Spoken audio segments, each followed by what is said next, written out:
Chegamos a 157 mil inscritos no nosso canal. Deus seja louvado. Deixa eu mandar um abraço para uma comunidade pastoral penal lá do Acre. Dona Maria Antônia e seu Josefo, que nesses dias de pandemia, impedidos de fazer o serviço da pastoral penal católica, há 3 meses acharam o nosso canal e todos os domingos se reúnem com os irmãos da pastoral penal para ouvir as nossas mensagens. Sejam muito bem-vindos, me sinto honrado, me sinto feliz em agora fazer parte, junto com vocês, deste Evangelho da Graça de Cristo. Bom, o tema da nossa mensagem é ignorância espiritual e a dureza do coração. Eu vou repetir mais uma vez. O tema da nossa mensagem é a ignorância espiritual e a dureza do coração. A epístola de Paulo aos Efésios, no capítulo 4, no versículo de número 17, eu vou ler alguns versículos. Isto, portanto, digo, disse Paulo aos irmãos em Éfeso, e no Senhor testifico, que não mais andeis como também andam os gentios, os outros gentios. Paulo estava falando com alguns irmãos em Éfeso, possivelmente que já vieram da transição antes da cruz, e Paulo diz, na vaidade de seus próprios pensamentos. Versículo de número 18, obscurecidos de entendimento. Olha como que andavam os outros gentios, alheios à vida de Deus por causa da ignorância em que vive, pela dureza do seu coração. Deixa eu ler um versículo, porque tem uma vírgula para não ficar solto. Os quais, tendo se tornado insensíveis, se entregaram à dissolução para com avidez cometerem toda sorte de impureza. 20. Mas não foi assim que aprendestes a Cristo. 21. Vou ler até o 24, Miguel. Se é que de fato os tendes ouvidos, e nele, em Cristo, fostes instruídos, segundo é a verdade em Jesus. 22. No sentido de quanto ao trato passado, vos despojeis do velho homem que se corrompe segundo as concupiscências do engano. 23. E vos renoveis no espírito do vosso entendimento.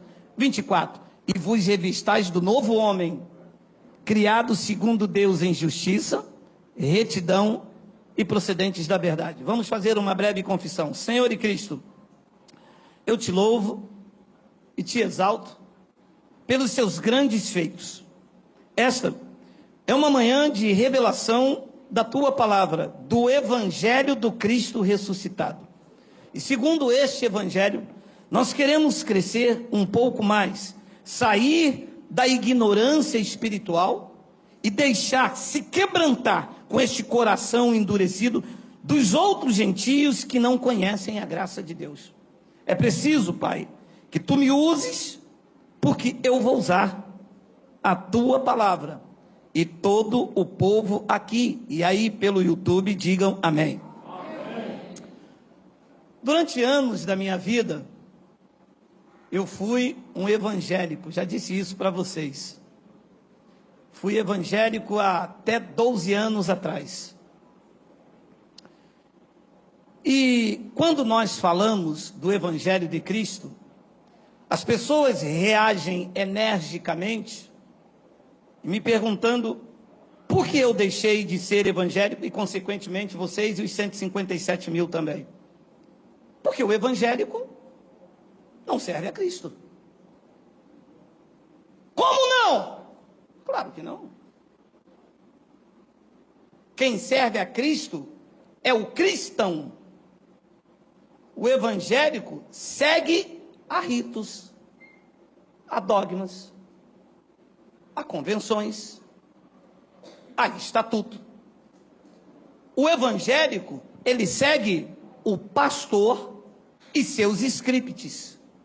O cristão segue a sã doutrina, o evangelho revelado a Paulo, respeitando o contexto histórico, a ação verbal e o contexto cultural. Este é o cristão. O evangélico, ele obedece o pastor. A campanha tem na doutrina de Paulo? E o evangélico faz campanha? Você já fez campanha? Você faz hoje? Claro, você deixou de ser um evangélico. Você nunca questionou. Você entrava numa igreja como você queria resolver os seus problemas. Você seguia o que o pastor mandava. E o pastor dizia, não, eles estão fazendo por fé. Não. Eles não estão fazendo por fé. Eles estão sendo induzidos pelo seu entendimento a praticar aquilo que Cristo não mandou. Então é uma ignorância uma pessoa colocar uma porta aqui e falar, Jesus é a porta, passa por ela. Você já viu alguns lugares que fazem isso? Lá se dizia que eram cristãos ou que eram evangélicos? Então, é o evangélico que faz essas coisas. Você já viu alguém amarrar uma fita, beber um copo d'água depois da oração? Já viu? E lá se dizia que era cristão ou era evangélico? Claro que é o evangélico que faz isso. Claro, existem outros segmentos que fazem, mas não em nome de Deus. Eu andava com um olho de boi, botava o olho de boi dentro do copo d'água. Quando eu ia jogar meu carteado, eu botava as cartas debaixo de uma vela, deixava pingar a vela lá, e quando a carta que mais pingava era aquela que eu ia jogar. Era um jogo chamado Ronda. Então, no jogo de Ronda, todas as vezes que caía aquela carta que a vela pingou, mais vezes eu depositava todo o meu dinheiro. Mas eu não fazia isso em nome de Cristo. Agora, quando eu entrei para dentro da igreja evangélica, foi que eu aprendi todas essas manobras em nome de Cristo. E não adianta, porque eu vou falar mesmo. Tem alguém aí, Mateus? Tem dois. Não vai sair da sala não, vai ficar aí, que é hoje. É hoje. Vamos ler. Coloca para mim, por favor. O versículo 17 já está aí. Isto, portanto, digo, e no Senhor testifico, que não mais andeis como andam os gentios, na vaidade dos seus próprios pensamentos. Versículo 18. Obscurecidos de entendimento, alheios à vida de Deus por causa da ignorância em que vive, pela dureza do seu coração. Eu quero trabalhar esta palavra aqui. Obscurecido de entendimento, alheios à vida de Deus por causa da ignorância em que vive. Esse é o tema, ignorância espiritual. Eu vivi durante anos da minha vida numa ignorância espiritual terrível. A começar pelo dízimo que eu era obrigado a dar todo o primeiro domingo de cada mês, e eles escolhiam o tal da Santa Ceia. Que não é ceia, é Páscoa. Deixe-me abrir um parênteses. A Páscoa não é uma festa cristã. A Páscoa é uma celebração judaica. Está em Êxodo, capítulo de número 12. Paulo escreveu aos Coríntios, no capítulo, segunda epístola de Paulo aos Coríntios, no capítulo 5, versículo 10, que Cristo, o nosso Cordeiro Pascual, já havia sido imolado. A nossa Páscoa é Cristo em nós. Não tem nada a ver com a celebração dos judeus. Nós não somos como Moisés. A Páscoa, alô? A Páscoa, a celebração da Páscoa, não é uma ordenança para os cristãos. A Páscoa era uma ordenança para os judeus. E Cristo, quando subiu ao madeiro, tudo o que era ordenança para a igreja, ele rasgou. Você sabia disso? Vamos lembrar mais uma vez? Colossenses capítulo 2, versículo de número 13. Não vai sair ninguém. Está fechado aí? Bota aí uns 8. Não, nem coloca. Olha lá. Colossenses 2,13. E a vós outros, que estáveis mortos pelas vossas transgressões e pela incircuncisão da vossa carne, vos deu vida juntamente com ele, perdoando alguns dos outros pecados. Os outros a água tira. Todos querem dizer quantos? Todos. Versículo de número 14. tendo cancelado o escrito de dívida. Cancelou o escrito de dívida ou não cancelou? Ali diz que cancelou. Quem aqui está devendo alguma coisa a Deus, diga amém. Ninguém. Gente, que local abençoado. Ninguém deve nada a Deus. Estão livres. Glória a Deus. Tendo cancelado o escrito de dívida que era contra nós, e que esse escrito de dívida constava de ordenanças, o qual nos era prejudicial. Diz que Cristo removeu inteiramente e encravou na cruz. Removeu ou deixou? Quantas ordenanças Cristo deixou? Nenhuma. Ficaram todas encravadas aonde? Na cruz. E eu disse a um amigo meu, bispo da igreja: sobe lá na cruz agora, tira e coloca dentro da igreja. Mas a Santa Ceia é uma ordenança instituída por Jesus. Ceia quer dizer um jantar noturno. Era um jantar da Páscoa. A Páscoa não foi instituída por Jesus de Nazaré. Ele estava no cumprimento da lei. Ele estava observando a ordenança da Páscoa colocada por Moisés. Ele estava em obediência ao pacto em que ele vivia. Ele não estava instituindo ordenança. Ele estava removendo elas do seio da igreja. Capite? A ele ali, o birimbau. Então esta história é contada para fazer pessoas cativas dentro da igreja. Hoje estão celebrando. Hoje é o dia de celebrar a Páscoa. Ora, mas a Páscoa era a celebração dos judeus quando eles saíram lá do Egito. Os judeus celebram isso. Eu não saí do Egito. Aí o lindo me diz assim: mas você saiu do mundo. Eu saí do mundo? Se eu sair do mundo, eu estou vivendo aonde então? Em Marte? Essa história é contada pela igreja, meu irmão. Eu estou no mundo. Eu uso o terno do mundo, o microfone do mundo. Comprei peixe para comer hoje, que eu não como peixe sexta-feira. Eu comi foi carne de porco. Que mal não é o que entra, mal é o que sai.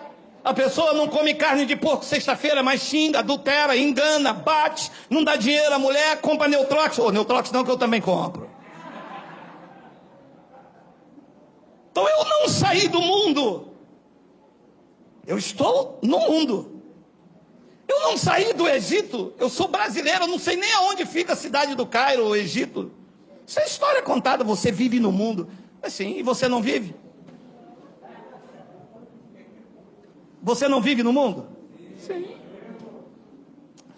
Não diz que, tendo cancelado o escrito de dívida que era contra nós e que constava de ordenar... Amado, vou lhe dizer uma coisa. Deixa eu dizer claro às pessoas que estão novas lá pela internet. As pessoas dizem assim: Geraldo, você fala mal das igrejas. Não. Eu falo mal das empresas em nome de Deus. Falo mal do acharcamento. Falo mal do toma lá da cá, da barganha, da manobra, da mentira espiritual. Porque igreja não são prédios. Igrejas são vidas. Nós não estamos na igreja, nós estamos reunidos como igreja. Esta reunião pode acontecer na rua, na chuva, na fazenda. Uala! Isso não é igreja, são paredes. Ele cansou disto.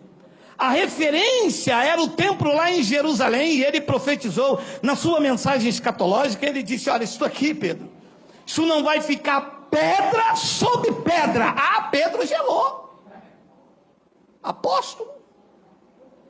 Ia no templo Formosa, lá ele fazia os seus milagres. A referência de Pedro, João e dos apóstolos, que ia cair tudo aquilo, a referência deles perderam.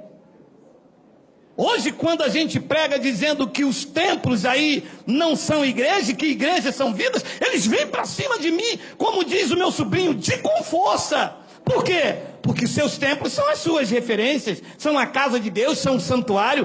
Ei, mas Deus não habita em santuário feito por mãos de homens. Habita? Não habita. Se Deus não habita em santuário feito por mão de homens, Deus habita onde você pode dar um brado e dizer: em mim, você pode dizer isso, você tem fé para dizer isso, você tem peito para dizer isso, você tem ousadia de Deus para dizer que Deus habita em você. Diga glória a Deus, glória a Deus.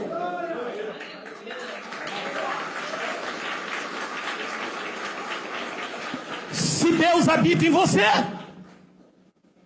independente de você estar aqui ou acolá, onde você está, Deus está também. Correto ou não correto? Mas eles não gostam disso. Por quê? Se eles pregarem isso na comunidade, de que Deus, independente de você estar na cerca, Deus está na sua vida, e o acharcamento? Porque é necessário a massa estar reunida num lugar para que a colheita seja grande. Eles não se contentam com pouco, eles querem muito. Eles gostam de muito. Mas nós não temos muito para dar a eles. Nós temos muito para dar a Cristo e ao seu Evangelho. Então, diz que ele removeu inteiramente. Amado, uma das perguntas que eu vou fazer aos senhores: o dízimo era uma ordenança para os judeus? Aqui ele removeu. A Páscoa, em que as igrejas chamam de Santa Ceia, já expliquei, devo ter aí uns 50 vídeos sobre isso no nosso canal. Ceia era um jantar noturno. Não tem nada a ver com santo. Não há nada de santo na ceia. Nada. Quando ele disse: vocês vão comer deste pão, reunido com os 12, e a igreja não estava na sua formação, quem estava ali eram os apóstolos da circuncisão, incluindo os cabeças dele, que era Pedro, Tiago e João. Jesus de Nazaré, antes da cruz, não depois, antes da cruz, fez uma analogia do pão com o seu corpo, que ainda ia ser oferecido. Não tinha ainda. Então ele disse, antes do corpo ir, ele disse: este é o meu corpo, que é partido por vós. Ele não disse para mim e para você: fazei isto todas as vezes em memória de mim. Ele estava dizendo para mim fazer em memória dele? Estava dizendo a quem? Aos 12. Por quê? Porque daqui a pouco ele iria morrer. E só se faz algo em memória de quem está morto. Mas ele não disse com a igreja, porque senão eu estou dizendo que ele está morto. Você consegue entender isso? Claro que é muito claro para você, mas quantas vezes você comeu pão e dizendo: fazer isso em memória de mim? Fazer em memória de quem está vivo? É isso que o tema trata, uma ignorância espiritual. Se ele está vivo, como que eu vou fazer isso em memória dele? Não. Só se faz isso em memória de morto. E quando ele disse isso, dali a pouco ele iria morrer. E a celebração da Páscoa continuou na sexta, e ele morto. Continuou no sábado, e ele morto. Mas no domingo de manhã, ele voltou! Diga glória a Deus!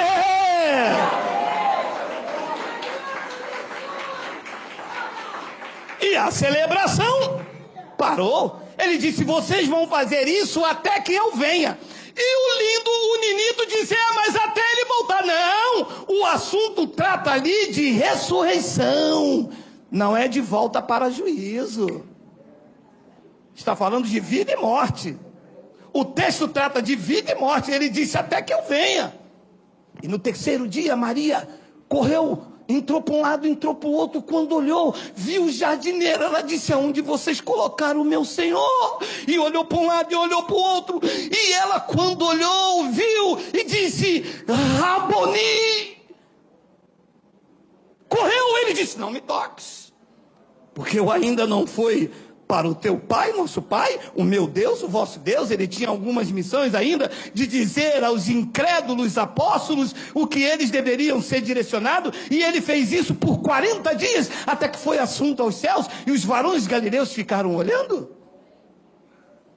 A igreja insiste em voltar ao antigo pacto. A igreja insiste nessa ignorância espiritual.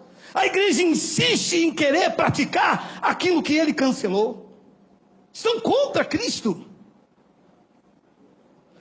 Hebreus capítulo 10, versículo de número 28 e 29.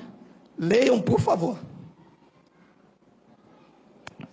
Sem misericórdia, morre pelo depoimento de 2 ou 3 testemunhas quem tiver rejeitado a lei de Moisés.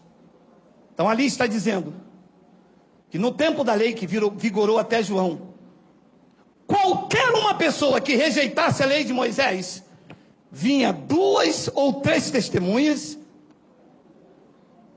e morria, e matavam. Olha como era sério.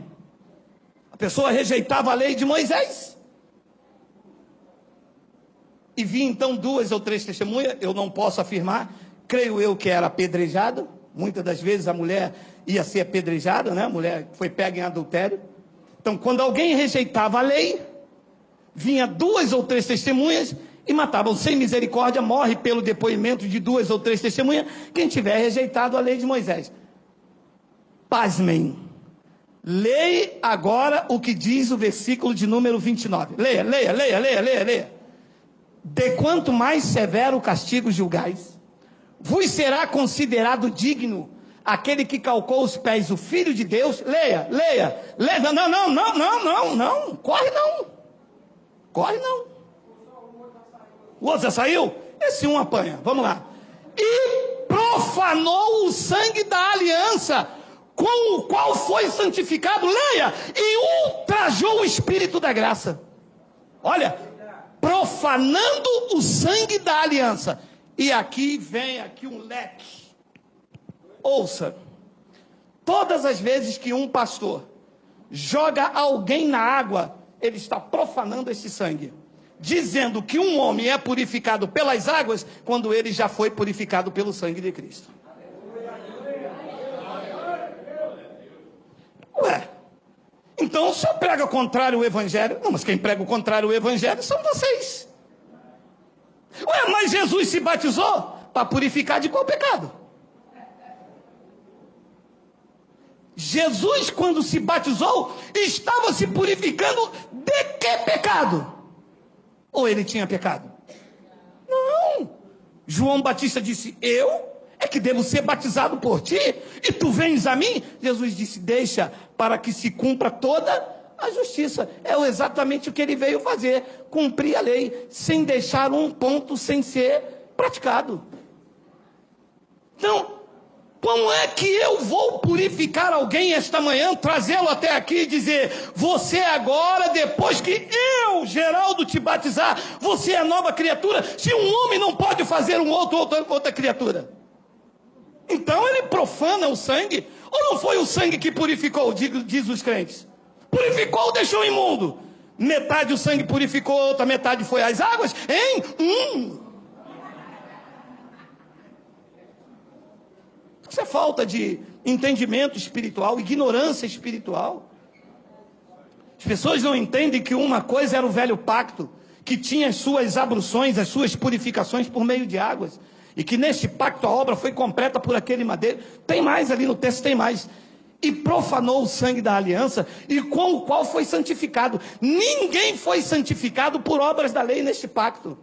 Ninguém foi santificado pelo jejum, ninguém foi santificado pela busca no monte, ninguém é santificado por outras coisas, a não ser pelo sangue da aliança. Mas os crentes profanaram. O crente só é purificado, aliás, só pode tocar se ele come pão e come suco, bebe suco. O crente, para ser dizimista, ele pode fazer o que... Não importa, tá? Para ser dizimista, você não precisa ser batizado nas águas. Para ser dizimista, você não precisa tomar Santa Ceia. Para ser dizimista, basta você entrar dentro da igreja. Aí você pode ser dizimista. Agora, as outras coisas, até para tomar Santa Ceia tem que ser casado. Vocês sabiam? No versículo 1, no capítulo 171 dos burros. Porque não tem? Tem. Você já viu? Alguém já deu isso? Então, Abraão não poderia tomar Santa Ceia, porque ele não casou em cartório nenhum. Adão casou em que cartório? Olha essa palavra aqui, ó. Com o qual foi santificado e ultrajou o Espírito da graça. Eu anotei essa palavra. Ultrajar quer dizer ofender a dignidade, macular a honra, insultar. Era o que eu fiz durante anos a fios da minha vida, ofendendo a dignidade de Cristo, ultrajando o Espírito da graça, o homem se colocando como ele é o realizador da perfeição humana. É o pastor que tem que orar por você. Hebreus 8:26 diz que nós não sabemos orar como convém, mas é o Espírito Santo que intercede por nós com gemidos inexprimíveis. Olha, os ultrajes não têm fim. E eu vivi tudo isso como bispo da igreja. Eu era bispo de uma igreja com 12 mil membros, levando todo mundo a ultrajar a obra de Cristo. Eu fazia as pessoas chamar Cristo de mentiroso. Eu batizava as pessoas nas águas. Eu dizia: você agora é uma nova criatura. Eu ultrajava o que Paulo pregou em nome de Cristo, dizendo que quem está em Cristo é uma nova criatura, e que as coisas velhas da lei já se passaram, e que agora, da cruz para cá, tudo se fez novo. Tito, capítulo 3, por favor, Miguel. No versículo de número 5, a epístola de Paulo a Tito, no capítulo 3. Olha os ultrajes, olha só. 3, versículo de número 5. Não por obras de justiça praticada por nós. Sabe o que a igreja faz? Obras meritórias, obras de justiça. Eu jejuei, eu dou o dízimo de tudo, eu pratico a Santa Ceia. São obras meritórias que já foram canceladas. Isso eram obras cerimoniais dos judeus. Aliás, quem disse isso era o fariseu, o ferrenho seguidor da lei de Moisés, quando subiu ele e um publicano, um gentio. Ele disse: eu não sou como os demais homens pecadores. Eu jejuo 2 vezes por semana e dou o dízimo de tudo que eu tenho. Por que ele disse isso? Porque ele seguia a lei, e esses são os rudimentos da lei de Moisés. Leia. Para depois eles dizerem que é Geraldo. Leia. Não por obras de justiça praticada por nós, mas segundo a sua misericórdia. Ele nos salvará. Ele nos salvou mediante o lavar regenerador das águas batismais. Ali está escrito que ele nos salvou mediante o lavar regenerador e renovador do Espírito Santo. A pergunta é: regenerou ou não regenerou? Renovou ou não renovou? Lavou ou não lavou? As águas do rio Guandu, cheio de cloriformes fecais, vai lavar o quê? Então, se esse lavar regenerador e renovador do Espírito Santo não serve na tua vida, o que se fazem dentro da igreja é um ultraje ao Espírito Santo. É uma afronta. É ofender a honra. É macular. Depois ele diz no versículo de número 6, que ele aqui não é o pastor da igreja, tá? É que a sociedade bíblica do Brasil é tão analfabeto como eu, que só tenho a 4ª série. Ele aqui é o Espírito Santo, deveria ser com E maiúsculo. Que ele, sim ou não? Sim. Ah, titia Amélia, quanto tempo a gente não se vê. Ela que me ensinou. que ele derramou sobre nós ricamente por meio de Jesus Cristo, nosso Salvador. 7, a fim de que justificados por graça, segura, há alguma culpa em você? Aqui diz que você foi justificado. Foi justificado por quê? Pelas tuas obras ou pelas obras dele naquela cruz? Pelas obras dele. O que a igreja faz? Ignora isso. Diz que você é pecador, diz que você é miserável, que você tem que pagar o preço, que você tem que ir ao monte, que você tem que jejuar, que você tem que ralar o joelho. Ali diz que não, a fim de que justificado por graça, nos tornemos miseráveis, desgraçados, o pó da terra, o chulé do coronavírus. Diz que nós nos tornemos seus herdeiros segundo a esperança da vida eterna. E o que for contrário a isso? O que for contrário a isto é ofender a dignidade de quem fez essa obra. O que for contrário a isto é chamar ele de mentiroso. A obra foi completa no teu espírito. Ah, então se ele fez tudo isso, quando sair daqui agora, eu já vou aproveitar esse domingo e já vou entrar no baile do Alalaô. Vá! Mas eu quero que você vá. Mas quando quebrarem a tua cara e que você bater na minha porta à tarde, metiolate, eu vou virar a mão já na outra.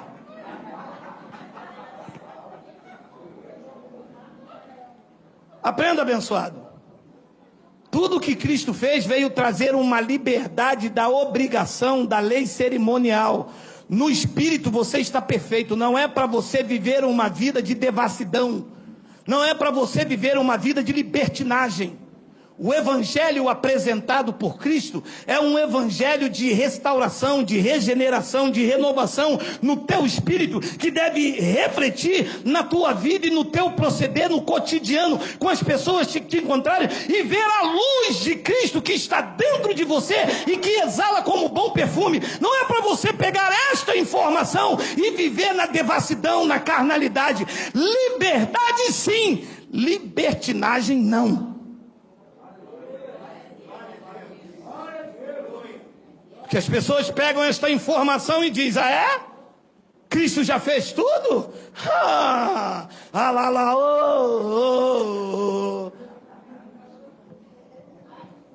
Abençoados, este é o sentido da vida em Cristo. Entender perfeitamente que a sua obra já foi feita. Eu tenho sobre este assunto da Santa Ceia, eu devo ter aí uns 50 vídeos. Mas eu quero refrescar a memória de mais uma passagem. Nós já pegamos toda esta passagem que eu vou te mostrar agora. Nós já falamos disso, já brigamos, já falamos 50 vídeos só desse assunto. Eu quero refrescar a tua memória com este versículo. 1 de Coríntios 11, 25 e 26. Miguel, volta aí, deixa eu ver se é o versículo. Pode ser. Pode ser aí. Porque ao comer, vocês já viram, nós temos 50 vídeos falando sobre isso. Paulo estava admoestando aos coríntios que estava praticando o mitraísmo, que era um deus grego, que nasceu também no dia 25 de dezembro, que tinha toda esta cultura de fazer uma festa.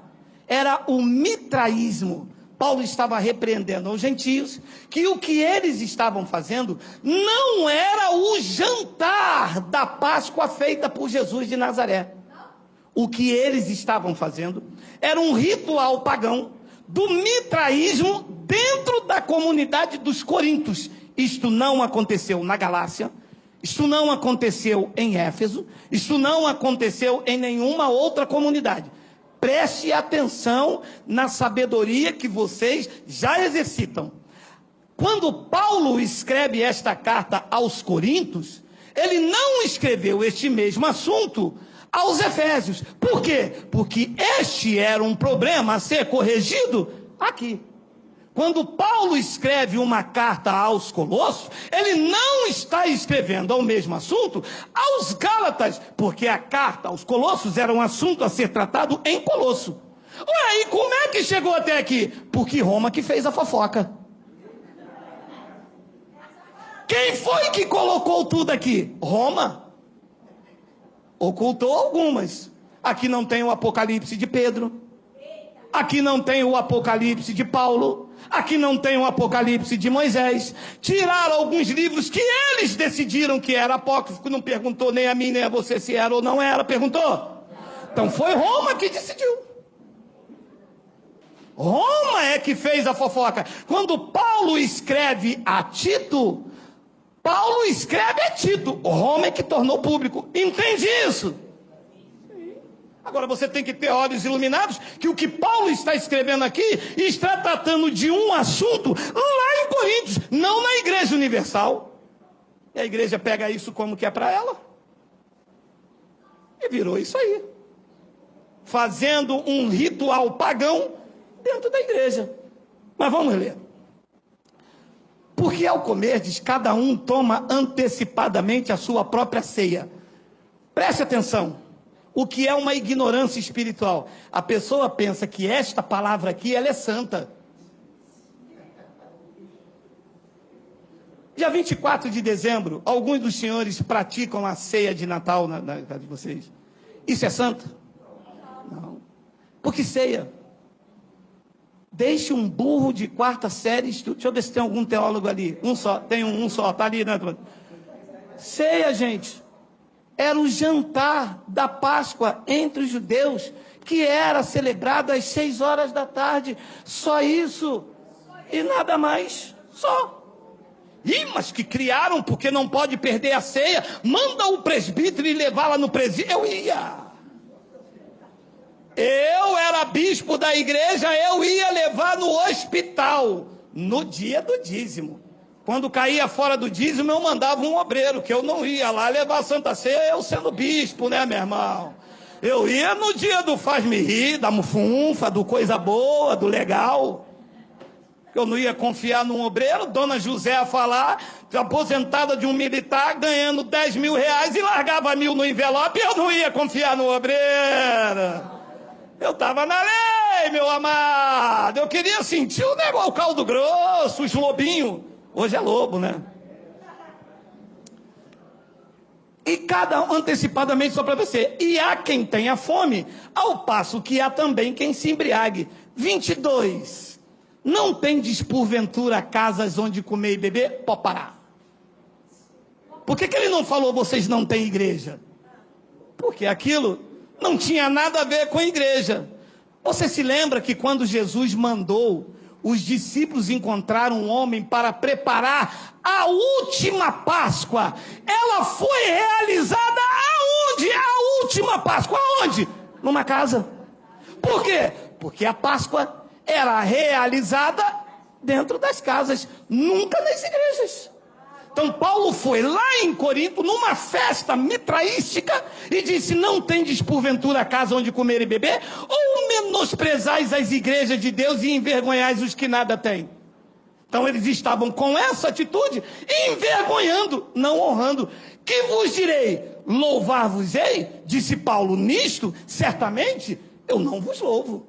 Versículo de número 23. Porque eu recebi do Senhor o que também vos entreguei. 2 pontos. E aqui entra a paranoia.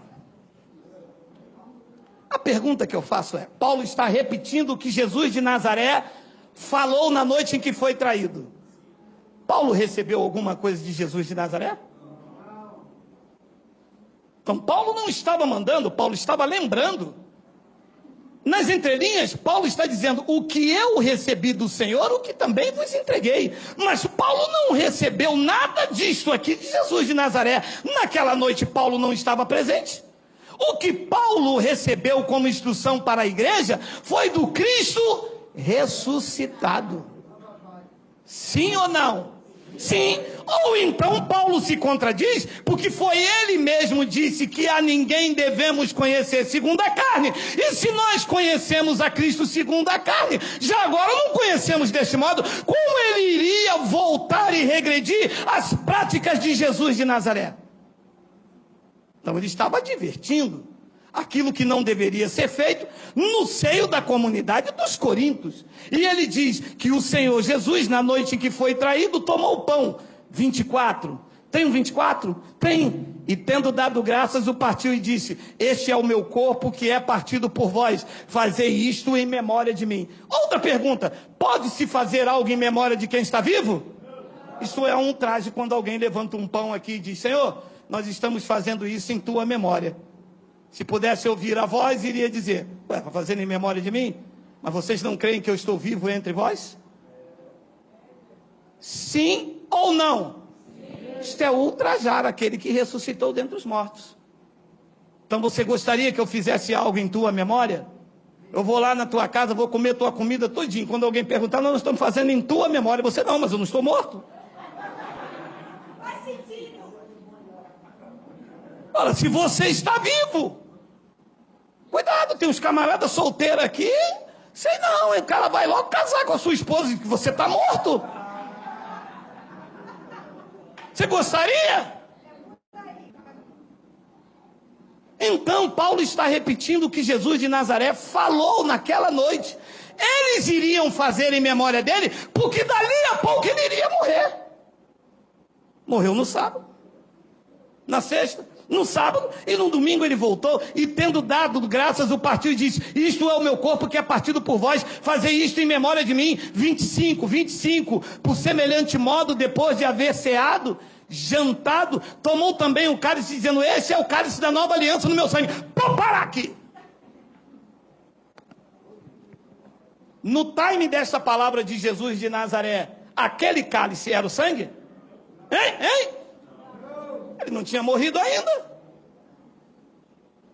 O cálice só poderia ser do sangue se isto tivesse depois da cruz. Antes, era uma sombra, estava mostrando aquilo que ainda iria acontecer. Como o sangue não estava derramado, ele usou o vinho, o suco da vide, para representar o que iria acontecer. Era a sombra, não o real. Entende? Sim. Se ele estivesse depois da cruz, ele dizia: esse sangue é o cálice da nova aliança. Antes da cruz era a sombra, que as igrejas continuam repetindo. Como, meu irmão, que eu vou pegar um suco aqui e vou dizer: isto é o sangue de Cristo? A verdade é o sangue de Cristo? É o sangue dele está sendo derramado até hoje. Ele não, me desculpe a loucura, me suporte mais um pouco.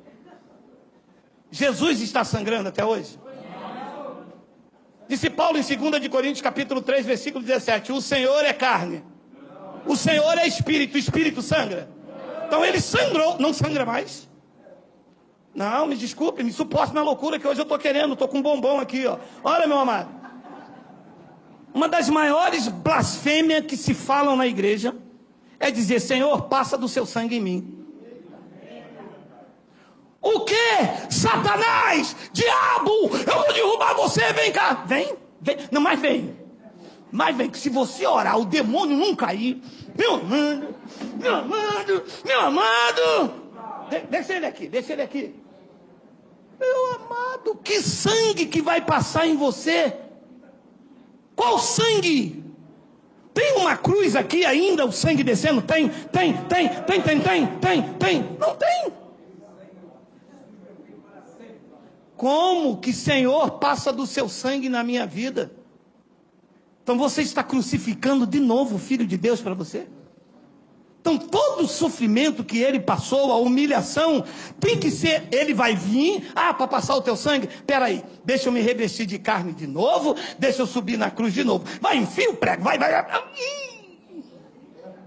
Pronto, agora o sangue está descendo, passa na tua vida. Não tem isso.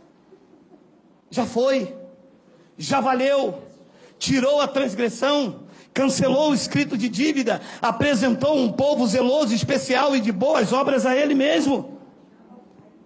Leia: por semelhante modo, depois de haver ceado, tomou também o cálice, dizendo: este é o cálice da nova aliança no meu sangue, fazei isso todas as vezes que beberdes em memória de mim. Versículo de número 26, porque todas as vezes que comerdes este pão e beberdes o cálice, vocês estão anunciando que eu estou vivo.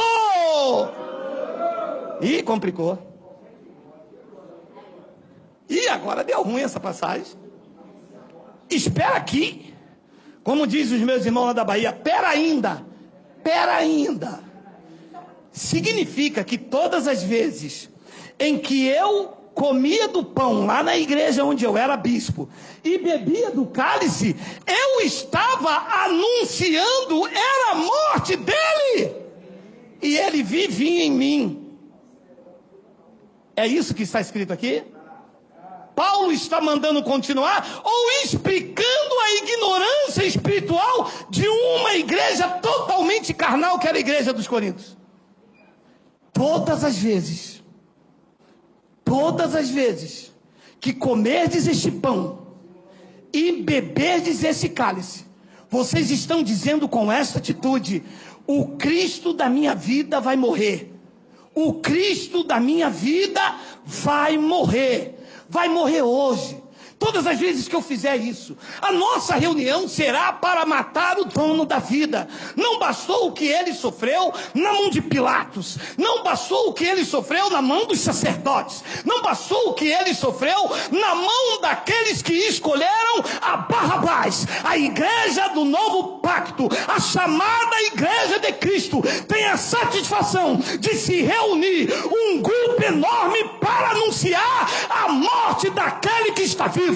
Mas nós, o povo da graça de Deus, dizemos: você vive eternamente, o nosso Cristo está vivo. Diga glória a Deus, diga glória a Deus, diga glória a Deus.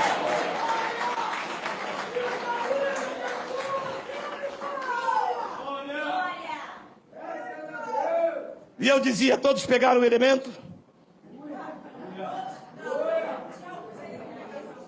E alguns elementos entre nós diziam: isso não faz sentido. E alguns irmãos me divertiam e diziam: Bispo Geraldo, mas se a igreja é espiritual, se o reino é espiritual, se o reino não é comida e nem bebida, para que comer pão e suco? Por que fazer do encontro da igreja um momento de comer e beber, se o nosso alimento é espiritual? E eu aqui tinha que achar uma resposta, porque aqui dentro eu queria fazer isto, porque nesse dia a igreja ficava abarrotada, e os cofres enchiam e entulhavam. E eu dizia: Jesus mandou, reclama com ele, ele mandou comer da carne e do seu sangue. E o irmão dizia: sim, Geraldo, mas ele mandou comer a carne e beber o sangue, ele não disse para comer o pão e beber o suco. E eu dizia: isto é mistério. Se fosse para você pregar, Deus não tinha colocado a mim. Você quer passar na minha frente? Quem é o bispo, quem é a ovelha? Irmão, pai de disciplina. Abençoados. Quando ele disse: o verdadeiro pão quem vos dá é meu Pai. O meu pão é a minha carne que eu darei em benefício do mundo. Quando é que nós comemos da sua carne e bebemos do seu sangue? Quando ele foi naquele madeiro e ele levou a mão para um lado, levou a mão para o outro, e Yahshua disse: está consumado. Ali nós estávamos comendo da sua carne e bebendo do seu sangue. E podemos afirmar, como Paulo afirmou: não vivo eu, mas Cristo vive em mim. Você recebe isso? Diga, por favor, glória a Deus.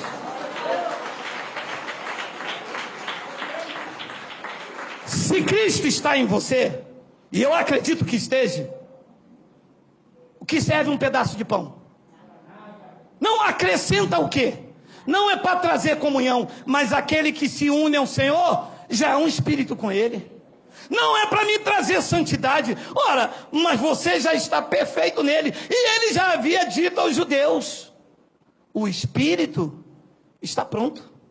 Ora, se o espírito está pronto, não vai ser um pedaço de pão nem um copo de suco que vai deixar o meu espírito mais do que perfeito. A obra abençoada foi no teu espírito. Da tua carne cuida você, andando em temor, em vigilância no Espírito Santo, para não andar em desobediência, porque aquilo que o homem semear, isso mesmo ele colherá. Mas no espírito, Ninguém é digno de dizer que você tem que fazer algo para ser perfeito. A obra foi completa, porque todas as vezes que comerdes este pão e beberdes o cálice, disse Paulo, anunciais a morte do Senhor. Por que nas santas ceias ele não lê esse versículo? Por quê? Porque você vai entender que não deve fazer isto. Porque senão, você vai estar anunciando a morte do Senhor. Isto é um insulto, abençoado. Isto é ultrajar a dignidade de Cristo. Você querer matar aquele que a morte não vence mais. Você tem noção da ignorância espiritual que nós vivemos durante anos nesse mundo? Nessas religiões. Você tem noção de que hoje, dia 4 de abril de 2021, centenas e centenas e centenas de igrejas, chamadas igrejas, estão dizendo, Jesus vai morrer. Estão crucificando para si mesmo o Cristo vivo, que não pode morrer mais. A morte não tem domínio sobre ele. Então, os pastores estão obrigando os seus ouvintes a viver a velha aliança. Estão agindo como se Cristo não tivesse ressuscitado.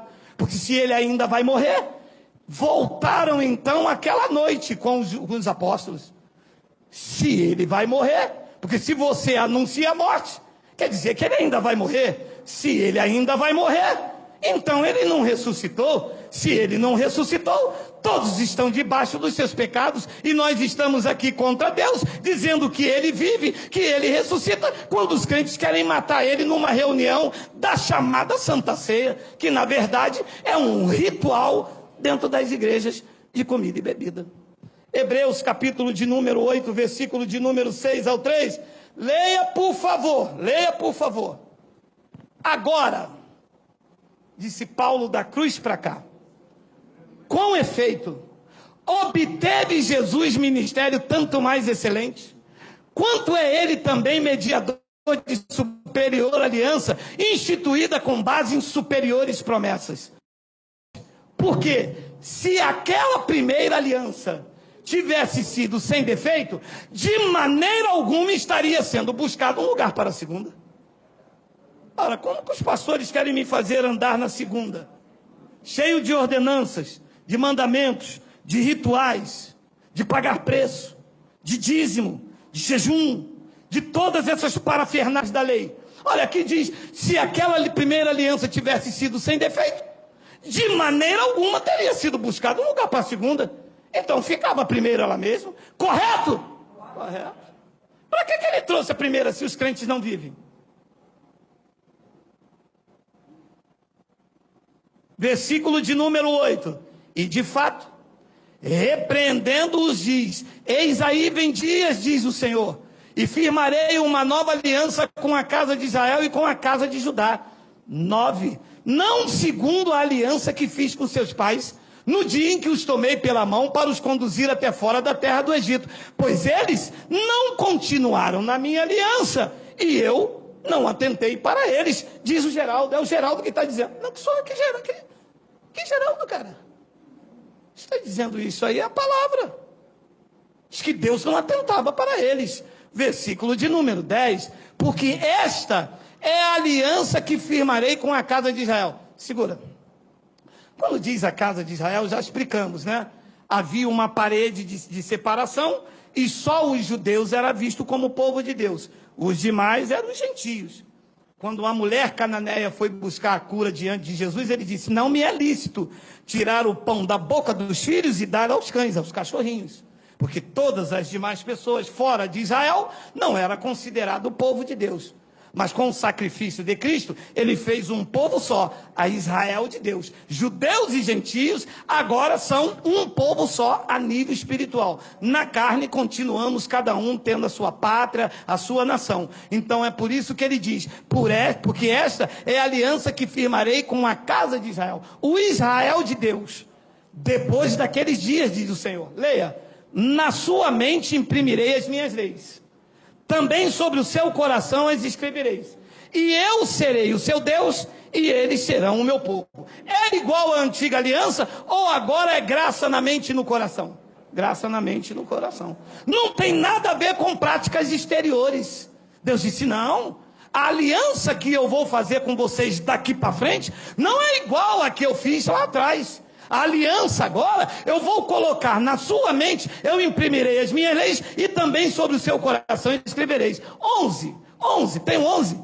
E não ensinará jamais cada um ao seu próximo, nem cada um ao seu irmão, dizendo, conhece o Senhor, porque todos me conhecerão, desde o menor deles até o maior. 12, pois para com as suas iniquidades, eu me lembrarei todos os cultos de ceia. Quem disse que não? Vai lá. Quem disse aí que não? Vai lá. Aonde eu pregava, todo domingo de ceia eu vinha. Antes de tomar a ceia, alguém tem alguma coisa aqui contra o seu irmão? Meu irmão, mas vinha de 30 em 30. É porque eu tenho alguma coisa contra a missionária contra não sei quem, contra não sei quem. Agora leia isso aí. Pois para com as suas iniquidades, eu usarei de suas misericórdias. Leia. E dos seus pecados. Não é possível que isso está na Bíblia. Não é possível, isso está na Bíblia. Mas os pastores não leem. Se leem, não prega. Se prega, é escondido. Quando chega essa parte, pois para com as suas iniquidades, usarei do seu...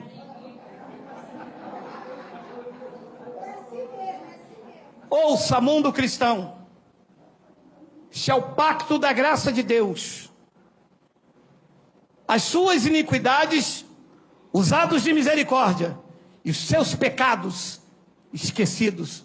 O povo da graça de Deus está livre. Recebe aí? Versículo de número... Acabou não. Versículo de número 13. Quando ele diz nova, torna antiquada a primeira. Ora, aquilo que se torna antiquado e envelhecido está prestes a desaparecer. E com a queda do templo, desapareceu. Acabou. Estamos reinando em vida e vivemos em perfeita vitória.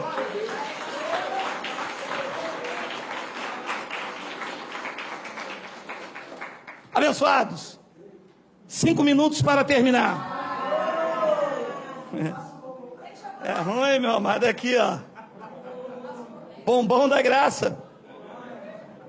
Abençoados. Ou vocês vivem Moisés e a lei, debaixo de sacrifício e ordenanças, ou vocês vivem Cristo e a sua graça maravilhosa.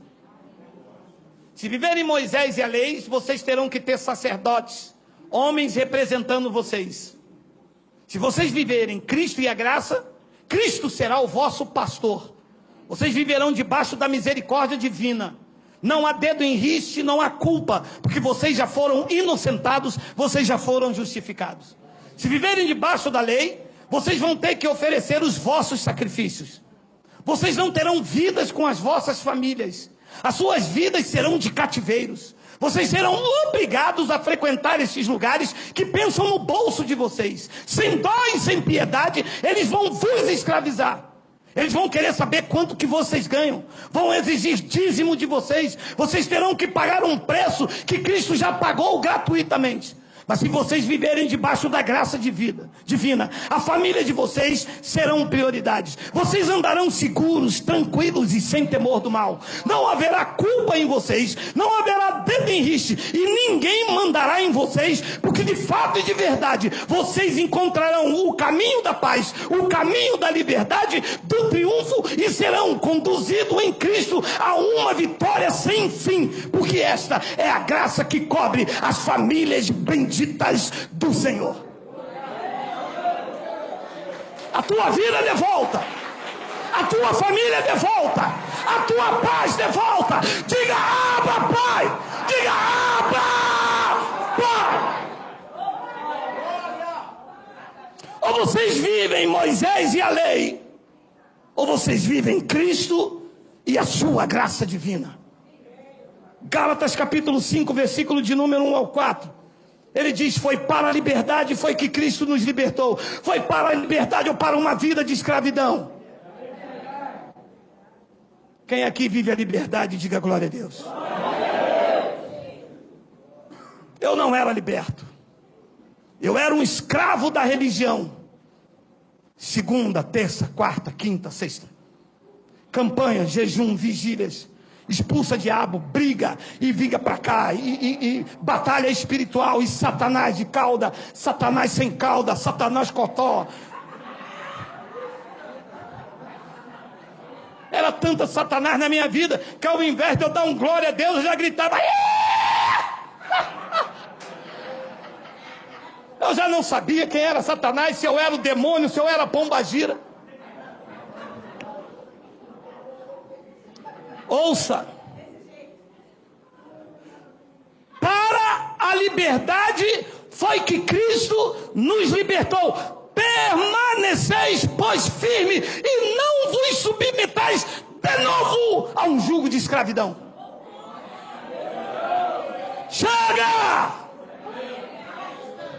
Não corta o cabelo, não usa o batom, não vai ao shopping, não vai à praia, não faça isso, não faça aquilo. O que é que nós podemos fazer, pastor? Não deixar de ser batizado, não deixar de dar o dízimo, não deixar de estar no culto, porque senão é cajado, é culto de doutrina, é o banco da Dice, é o dança, é o banco da misenfia, é o dança.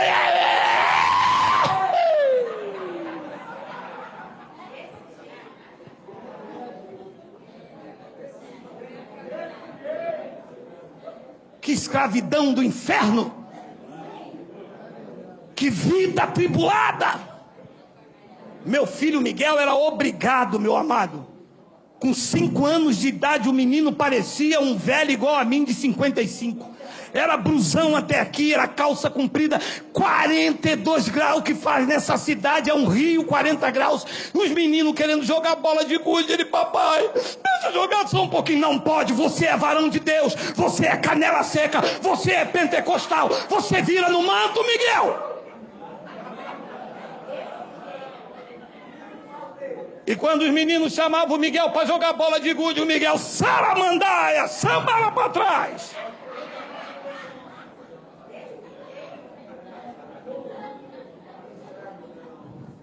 Eu destruí minha família, eu acabei com a minha paz, as minhas amizades foram todas destruídas, porque ninguém queria ficar perto de um homem maluco, aonde via Satanás pendurado na orelha das pessoas, e as pessoas diziam, Geraldo, não é Satanás, é o brinco da Mary Kay. Da Mary Kay não, qual é o nome? Nem sei, Mary Kay é batom.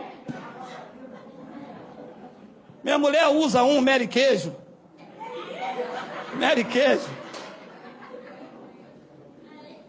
Foi para a liberdade, meu irmão, que Cristo libertou vocês. Ouça, não é libertinagem. Ninguém está aqui esta manhã obrigado. Você é livre. Você está aqui. Não é por causa da cerca, até porque ela não existe. Você está aqui por causa deste alimento, e que você quer mais, você quer mais, você quer mais, e não é Geraldo que tem para você, é Cristo através da sua palavra. Esta palavra faz bem a você, porque ela te mostra o caminho da liberdade. Diga glória a Deus, diga glória a Deus, diga glória, exalte, pule, cante, dance, exalte, ai, alça!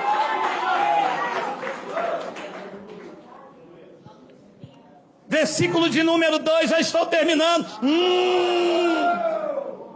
Eu, Paulo, vos digo que se vocês deixarem de circuncidar, trazer de volta as cerimônias mosaicas, trazer de volta um único item da lei, Cristo de nada vos aproveitará. Se vocês trazerem um único elemento da lei, um pingo, um só, um remendo, uma costurada que se der no véu que foi rasgado, Paulo assume a responsabilidade e diz, eu, Paulo, vos digo. Como Paulo morreu, o seu espírito retornou, está aqui, Geraldo. Eu, Geraldo, vos digo que se vocês deixarem a lei de Moisés entrar na vida espiritual de vocês, vocês estão dizendo que Cristo não aproveitou de nada, que tudo aquilo que ele fez por vocês foi em vão, que a sua morte não valeu de nada, e que vocês estão a cada reunião anunciando a morte daquele que vive eternamente. Chega de ultraje, chega de patifaria, chega de se render a dogmas humanos. Vocês devem se render à graça de Cristo. Paulo bradou à igreja: a sua graça nos basta.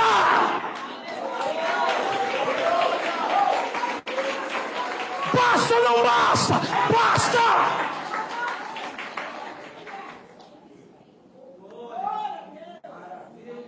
Versículo de número 3. De novo, eu testifico a todo homem que se deixa circuncidar, que está obrigado a guardar toda a lei.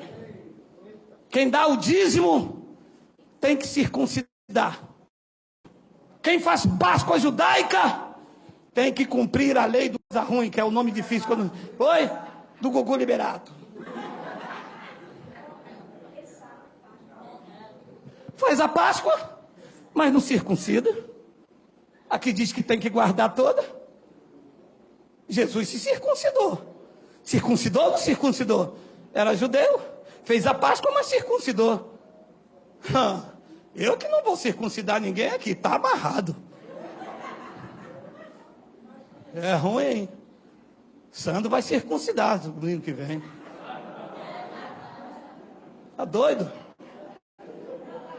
De novo, testifico a todo homem que se deixa circuncidar, que está obrigado a guardar toda a lei. 4, tem um 4. De Cristo vos desligastes, vós que procurais justificar da lei. Leia: da graça decaístes. Preste atenção que eu já passei da hora. Você sabe o que é se justificar na lei? Eu vou explicar. Amanhã é segunda-feira. O que eu vou fazer que eu estou cansado? Vou no UPA, vou dizer que estou com disenteria, o médico vai me dar um atestado, terça-feira eu chego na maior cara de pau e digo: não vim trabalhar porque eu estava doente. Eu estou me justificando com um atestado médico. Capite? Olha ele aqui, birimbau. O que é se justificar na lei? É pessoa ir lá no antigo pacto e dizer: aqui tem que dar dízimo sim, ó. Está escrito aqui. Você está saindo da graça para se justificar na lei. Olha a revelação. Diz que você se desligou de Cristo, se uniu a Moisés para justificar as tuas práticas, porque elas trazem honra, traz benefícios. As pessoas te vê como um homem de Deus, está jejuando, está dizimando, e você, sem saber, está desligado de Cristo, porque você procura se justificar na lei. Você decaiu da graça. Isto é muito triste, isto é muito nocivo. Gálatas capítulo 2, versículo de número 21. Olha o que diz rapidamente. Eu vou falar tudo. Eu vou entregar tudo.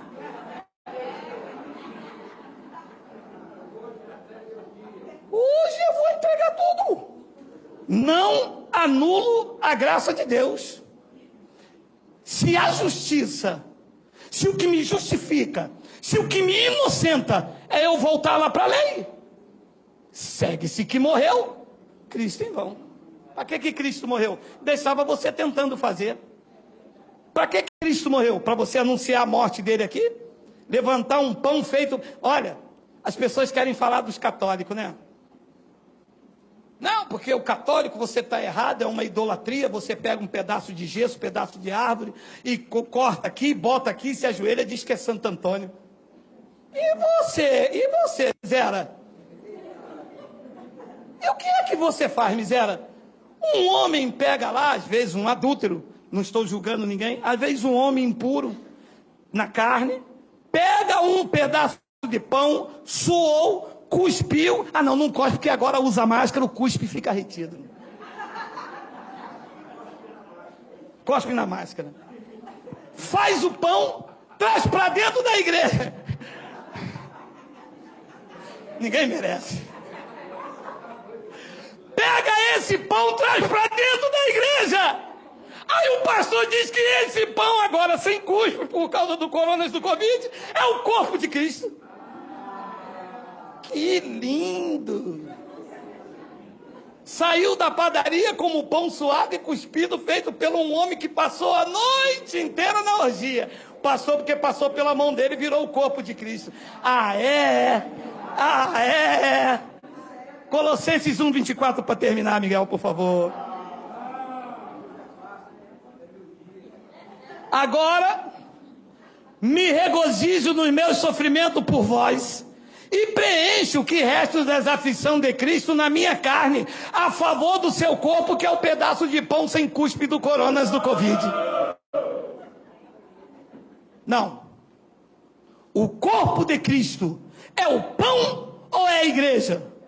Quem é a igreja de Cristo aqui? Diga amém! Vocês são o corpo de Cristo, lavado, regenerado, transformado, nova criatura, aperfeiçoado nele, protegido, debaixo da provisão, sendo conduzido em triunfo e andando em perfeita vitória. E a igreja de Cristo diga glória a Deus! Como que o pão é o pão, é o pão, é o corpo? Pão é o pão, meu amado. Passa manteiga. O corpo de Cristo é a igreja. Capite? Capite? E agora sim eu termino com Hebreus capítulo 4, versículo de número 14. Hebreus capítulo. Tendo, pois, a Jesus, preste atenção, Paulo estava ainda nessa expectativa, já estudando sobre isso, sobre o ano 70. Tendo, pois, a Jesus, o Filho de Deus, como um grande sumo sacerdote que penetrou os céus, conservemos firme a nossa confissão. 15. Porque não temos sumo sacerdote que não possa compadecer-se das nossas fraquezas. Antes, foi ele tentado em todas as coisas à nossa semelhança, mas sem pecado. 16. Acheguemo-nos, portanto, aí está a palavra, confiadamente, junto ao trono da lei, da cadeia de Moisés com seu cajado. Acheguemo-nos confiantemente junto ao trono da graça, a fim de recebermos misericórdia e acharmos graça para socorro em ocasião oportuna. Se você anula a graça de Cristo, esse trono não cobre a tua vida. Nós temos um altar do qual não tem direito de comer, pregou Paulo aos Hebreus, daqueles que ministram no tabernáculo. O nosso altar é um tabrado de madeira. Todo altar humano é paganismo. O nosso altar é Cristo. E Ele tem um governo e está sobre um trono. E esse trono sobre a tua vida, sobre a tua vida, sobre a tua vida, sobre a tua vida. Recebe. Quem toma posse, quem está debaixo desse trono, diga glória a Deus. Diga eu recebo. Diga glória a Deus. Aí está o trono, aí está o trono, aí está a graça de Deus sobre a tua vida, sobre a tua família. Eu creio, eu recebo que o trono da graça de Deus governa a tua vida. E o povo da graça de Deus diga amém. Está terminado.